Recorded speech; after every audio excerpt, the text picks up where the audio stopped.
Are you going to do that in this economy?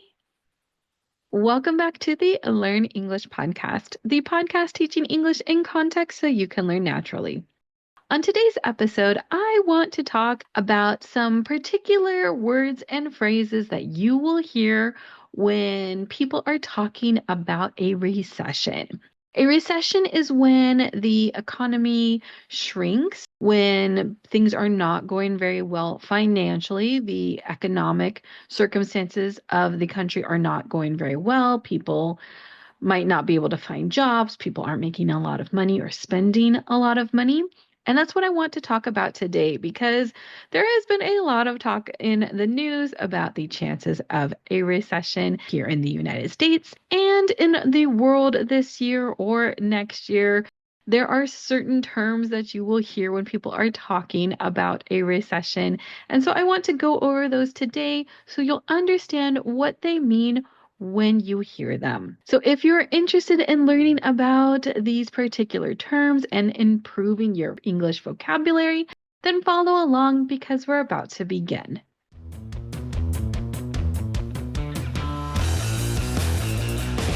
Before we begin, I just want to remind you to look at the description of this podcast episode. There you will find helpful links like how to take a lesson with me and, of course, the vocabulary list. The vocabulary list is a list of the words and phrases that I used in the episode, so you can take them and build your English vocabulary. Now let's get into these particular words and phrases. These are going to be words that you will hear a lot. If you listen to the news or if you read news articles, you're going to see these words and phrases a lot. They're very common expressions. They are things you hear all the time when people are talking about the economic situation, about the economy, and of course, about a recession. The one that I'm going to start with is the one that I mentioned at the beginning of this episode, and that is in this economy. I am really not sure why this is, but when people use this phrase, in this economy, they almost always are talking about a bad economic situation. They are saying that the economy is bad. If you watch social media, you'll hear people say that they are unsure about what's going to happen in this economy. You'll hear people say that they can't afford to buy things in this economy. Another word that you will hear a lot, especially in the news, is downturn. Downturn means a decline in economic activity, and it is one of those words that the news loves to use. Another one that you will hear on social media or if you have a casual conversation with someone is Vibesession. This is something that comes from two different terms kind of being put together into one word. A portmanteau is the official name for that idea, taking two words and putting them together. And that's what this is. It's a relatively new term. I don't think I heard it even a decade ago. I think it's a pretty new term, but it's something that people say when they're talking about how they feel about the economy. So the first part of the word is vibe. What a vibe is a feeling that you get or the energy that you're feeling from something. So a vibe is another word for mood, maybe, or feeling. If you go to a party and it has fun vibes, that means it's a fun atmosphere. It's a fun party. If you go to a party and it has bad vibes, that means that something's wrong. You feel uncomfortable. You don't feel like you want to stay there. If you go to a party and it has cozy vibes, that means that it feels really warm and inviting and you really just want to stay there. Maybe you're not having a crazy party where everyone's getting loud and drinking a lot, but maybe you're having a party where everyone's sitting and you have a really nice lighting and a fireplace and it's just a really enjoyable atmosphere. So vibe really can be used with any other word that you can use to modify it. You will see a lot on social media, things about good vibes, things about bad vibes. That's just really become a whole thing. Sometimes people will ask you, what are the vibes like? Or they'll do a vibe check, which means that they're checking to see what the mood is or the vibe of something is. Like I said, that's a pretty new term. I don't think I heard it even a decade ago, but it's definitely something very common on social media. And as someone who teaches high school, who interacts with teenagers on a daily basis, I can say that's definitely a term that a lot of younger people use, but people of any generation can use it. It's just a much newer slang term.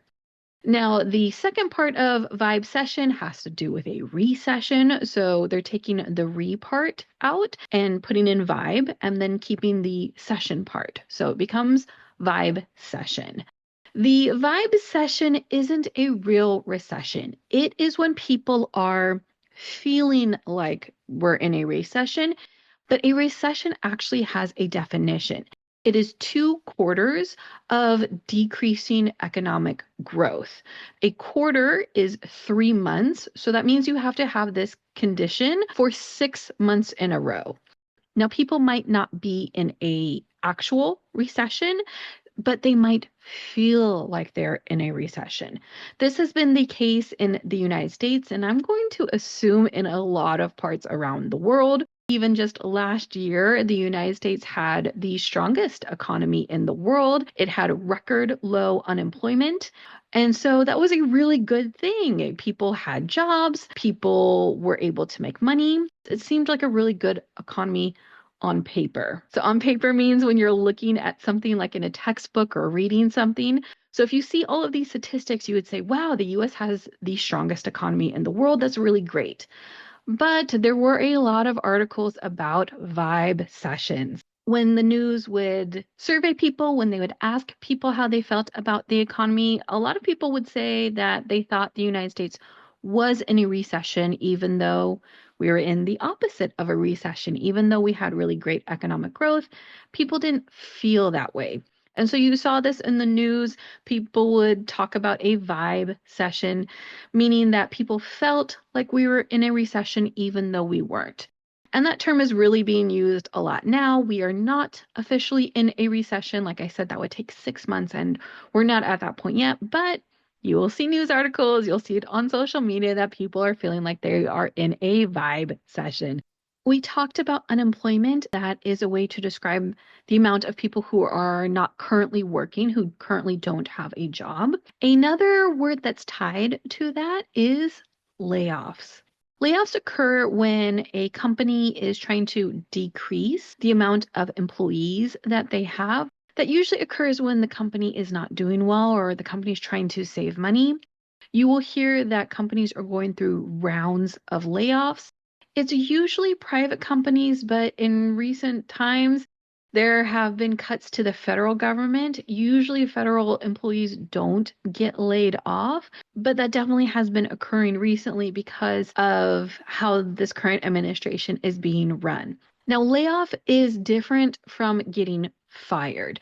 Getting fired and being laid off sometimes are used interchangeably, which means that people will use one term or the other and mean the same thing, but they are slightly different. A layoff is because your company is not doing well and they are just getting rid of employees. That doesn't mean you did anything wrong or that you are a bad employee. It just means that they have to cut employees, they have to save money. Firing usually has to do with an individual, what they did at the workplace, or maybe what they're not doing. I think everyone has had an experience where you've worked with someone who maybe doesn't work that hard, doesn't really do everything that they're supposed to do. Maybe they're a little bit lazy. That is another case for firing someone. Now, of course, it doesn't always have to be that you were a good employee or a bad employee. It doesn't have to be a judgment thing. It usually is, but sometimes people are just gotten rid of. Sometimes your company just fires people or lays people off. So another term that comes along with this is that you were let go. Let go is another word for firing or another word for laying people off. So you might hear that a company is letting go of 50 employees. That really means that they're laying off 50 employees. And in that case, it's being used as another way of saying layoff. Or you might hear that a particular coworker was let go. And if it's just one coworker, that means that they were fired, that something happened, and that employee no longer works at your company. So in that case, it's being used as a way of saying fired. A very nice way of saying fired is to say that a particular person was let go. Sometimes when people are let go, they do get some amount of money. Not always. Sometimes if you were fired for doing something wrong at your job, you might just get your last paycheck, which is the amount of hours that you worked. You would get paid for them. But sometimes if you are laid off from work, you will get some type of money that is supposed to help you while you are looking for a new job. And that is called a severance package. So to sever means to cut or to separate something. And when you leave your work, you are breaking away from the company. You're being separated from the company. And that's where that name comes from. It's a severance package, which means it's a certain amount of money that is given to you after you leave your work. A lot of the times when you are talking about a CEO or someone who is very, very powerful in the company, very high up in the company, usually they have different severance packages than us normal people, us normal employees. Usually the people who run companies have contracts, special contracts that talk about how much money they would get if they were fired from the company, if they were to leave the company for some reason. And a lot of times people get mad about that. There are times when people do a very bad job at a company will lose money, they have to lay off a lot of employees, they are not doing well, and then the CEO also leaves the company, but that CEO might get paid millions of dollars. And people get very mad when they get fired and they lose their job and they see that somebody who did a bad job running the company got paid all of this money. And in that case, you will hear the term golden parachute. A parachute is a canopy, I guess you could say, a piece of fabric that people use when they jump out of an airplane, something that opens up and prevents you from falling directly to the ground and injuring yourself. And that's where this term comes from.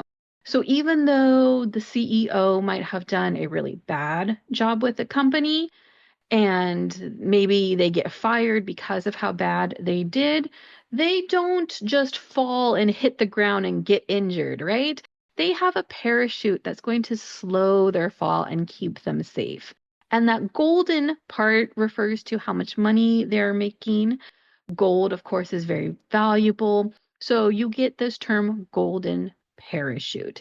There have been a number of golden parachutes during the 2008 financial crisis. This term got used a lot. And I'm sure if we do end up having a recession, you will see that term or you will hear that term again. When people are struggling to survive in a difficult economic time, when they're struggling to pay their bills, you will hear the term living paycheck to paycheck. What this means is that people are barely surviving. They only have enough money to last them until their next paycheck comes in, and they're not able to save any money and they don't have any extra money lying around. They just have enough to pay their bills and keep living. In the United States, I would say that it's most common for people to get paid every 2 weeks. If you work in the government, you might only get paid once a month. Or if you work at some jobs that they really try to get people to stay at that particular job, some companies will pay every single week, but those two instances aren't very common. I would say the most common is getting paid every 2 weeks. So if you have someone who is living paycheck to paycheck, that means that they only have enough money for 2 weeks at a time. Every 2 weeks, they're running out of money. Or maybe right before their next paycheck comes in, they don't have any money at all and they're just waiting for their paycheck. And that's where you get that term living paycheck to paycheck from. A very similar term is struggling to make ends meet. To make ends meet, think of like an end of a rope, for example, the two ends of a rope and trying to get them to touch together. And think of that when you're thinking about months. So the end of one month to the beginning of the next month, that is like a meeting of 2 months, for example. So if you're struggling to make ends meet, that means that you're struggling to pay your bills, you're struggling to get by on your current salary, and you really just don't have enough money. Now, people struggle to get by when they don't have high paying jobs, when they are only able to work jobs that are very low paying, or maybe if they're not able to work as much as they would like to. Maybe they can't find a job or they can only find a part-time job. In those cases, that is called underemployment. So you might have a job, but maybe you only work 20 hours a week. Or maybe you work a lot more hours, but you don't get paid very much money. Let's say you have a degree and you are a lawyer, but you can't find a job as a lawyer. So instead, you have to go work at the mall. You can't find as many hours as you would like. Maybe you can only find part-time employment compared to full-time employment. That would be an example of being underemployed. This happens when the job market is drying up. I know this term is a little bit weird because the job market isn't a liquid. It's not like water, right? It can't actually dry up. So this is more of a metaphorical thing. When you see that the job market is drying up, that means there's less positions available. There aren't as many jobs as there were in the past, and people are finding a hard time finding work. If investments in the stock market are drying up, that means that there are less investments in the stock market. The amount of money in the stock market has decreased. So that drying up, really just think of it as decreasing, something getting decreasing or getting worse, and substitute that in when you hear or read that sentence, and you'll get a better idea of what they mean. It really just means that something is not doing as well, that it's getting worse, and there's less of it. And if the job market is drying up, if you are struggling and having to live paycheck to paycheck, then you have to tighten your belt. Now, a belt is something that goes around your waist that helps keep your pants from falling down. And when we say this, we don't actually mean a real belt. What we mean is that the amount of money that you're spending. So if someone says that they have to tighten their belt, what they're saying is that they have to spend less money. They have to cut costs somehow and spend less money maybe on eating out or going to the movies or doing fun things. Those fun things that you don't have to do but you want to do, that is called disposable income.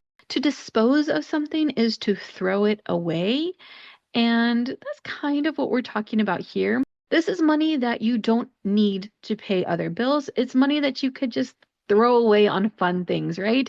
Taking a trip, going to a concert, going out to eat with your friends. Those are all things that aren't necessary for survival, but they're definitely fun things and things that cost money. If you have to tighten your belt, if you have to cut costs and save money somewhere, you're going to cut out those disposable things. You will probably hear or see these terms if you watch or listen to the news. And I really think that watching the news or reading news articles is a great way to get more input in English. We've talked about input here before on the podcast. It means reading or listening to the foreign language that you are trying to learn. And I think the news is a really great resource. Usually they use pretty simple English. Usually it's at a level where most people can understand if they have an intermediate level of English, and the newscasters usually have very good pronunciation. They have training to be able to talk in front of a camera, and usually you have people who speak very well and that are easy to understand. So if you are looking for input, if you are looking to improve your English abilities, I would recommend watching or reading or listening to the news if you are at an intermediate level of English or above. In the meantime, if you enjoyed this podcast episode, let me know. If you liked learning about these terms, if you would like to have more episodes in the future where we talk about different terms that are associated with different topics, please let me know. Leave a comment, tell me what you want to hear more about, and I can plan some episodes around that. If you're enjoying the podcast overall, if it's helping you learn English, please consider leaving us a rating on whatever app you are using to listen to this podcast on. You can also tell a friend, tell a family member, tell someone who is learning English so we can continue to grow our audience. You can follow us on social media at Learn English Pod. The website is learnenglishpod.com. And remember to like and subscribe so you don't miss our next episode when it comes out next week. Until then, keep learning English.